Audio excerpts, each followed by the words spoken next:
11 மாடி கட்டட விபத்தின் போது மீட்பு பணியில் ஈடுபட்டவர்களுக்கு தமிழக அரசு பாராட்டு நடத்துவது ஏற்கக்கூடியது அல்ல என்று பாமக நிறுவனர் ராமதாஸ் தெரிவித்துள்ளார்.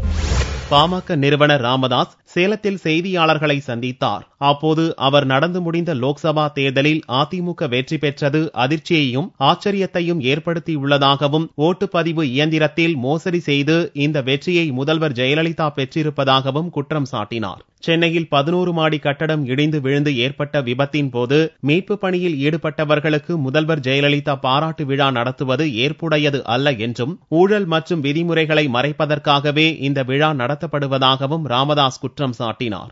இந்த மௌலிவாக்கம் கட்டட விபத்தில் 61 பேர் இறந்தார்கள். இன்னும் அவனுடைய உறவினருடைய அழுகுரல் நிக்கல. ஆனா மீட்பு பணியில் ஈடுபட்ட பல துறையை சேர்ந்தவர்களுக்கு பாராட்டு விழா நேரு விளையாட்டு அரங்கத்தில் இது அவ்வளவு அவசரமா ஏன் பண்ணியிருக்காங்கன்னா அந்த ஊழல் விதிமீறலை மறைக்கிறதுக்காக இந்த பாராட்டு விழா நடத்தி இருக்காங்கன்னு நான் நினைக்கிறேன்.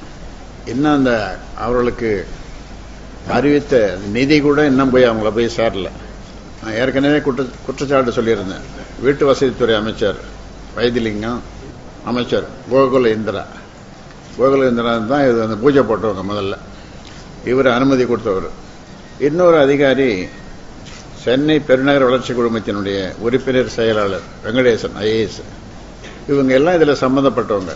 இந்த நெட்வொர்க்கில் எல்லாம் சம்பந்தப்பட்டவங்க இந்த ஊழல்ல.